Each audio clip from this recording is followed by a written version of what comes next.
A lot of times when we look back and say we miss the good old days of gaming, we get judged as boomers or nostalgic nerds. And while sometimes that might be the case, I believe Dragon Age Veilguard is a great example of gaming getting better while also getting worse. And you may be saying, Bearded, that makes no sense, you nerd. Well, let me go ahead and explain this real quick, and hopefully you'll understand what I'm saying here. Now, don't get me wrong, I believe gaming has in general gotten better. I mean, Elden Ring is one of the best games in history, in my opinion, outside of Skyrim. And I recently started throwing some Kamehamehas and Dragon Ball Z Sparking Zero and loving every single bit of the action. But I believe the heart of video games, especially for bigger companies, has changed, and their focus has completely gotten off of what is important and what people enjoy about video games. And while they have fancier graphics and faster refresh rates, the user ratings continue to plummet every single year. And you may be thinking, why? Why is that? Because games went from a fun thing that we do on the weekends or come home after school and play with our friends to a public service announcement. Every single game that releases now has to have an opinion behind it, an agenda behind it, a goal behind it, and they can't just be fun. I mean, if you look at the new Warhammer game, you see how action-packed and fast-paced and how fun it is, just stabbing, shooting, all these different things. Fast-paced fun. No agendas, no alternate purpose, just destroy, destroy, destroy.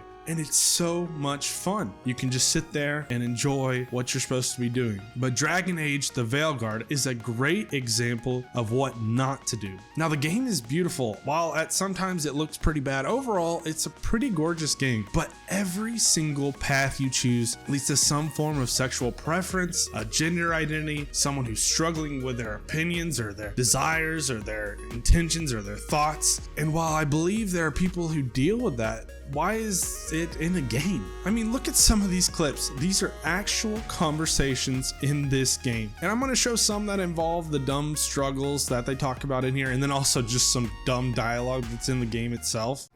Gender identity options. Oh my, here we go. Take a long, hard look in it, kid. It'll always show the face of a hero who can get it done. Establishes transgender identity and unlocks new dialogue options in future conversations. I love who I am. It feels good to see the real me.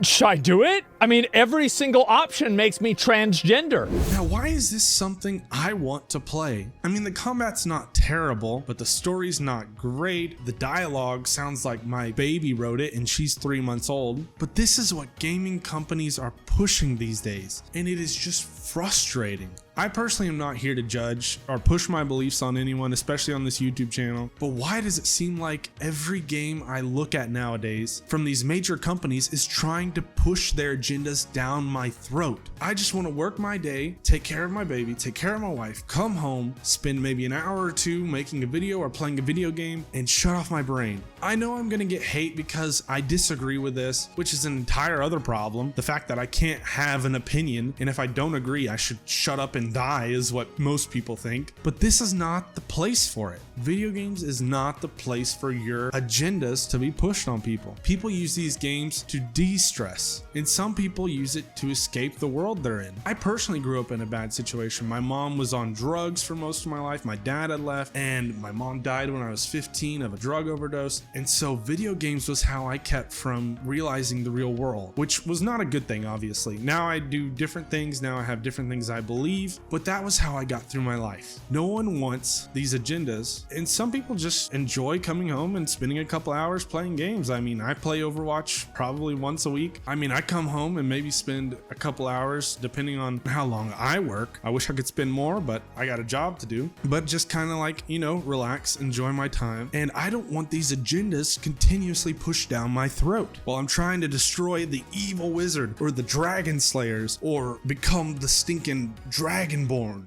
Now, don't get me wrong, this game isn't terrible. There are some things that you can enjoy in it, and it may be fun for you. I'm not saying people cannot enjoy it, because everyone's entitled to their own opinion. Just like I was saying before, you shouldn't hate me just because I don't like a video game, and I shouldn't hate you because you enjoy it. But I think these games would do so much better for the companies and for the communities if you went and laid down your ideals and your agendas of gaming and let us just stab and blow up stuff. But what do you guys think? Let me know in the comments down below if you think I'm being too harsh, or if you agree and think that games shouldn't have any part in this. Games should just be something fun that we do to de-stress or just enjoy our day. But let me know what you guys think, and have a great day, guys.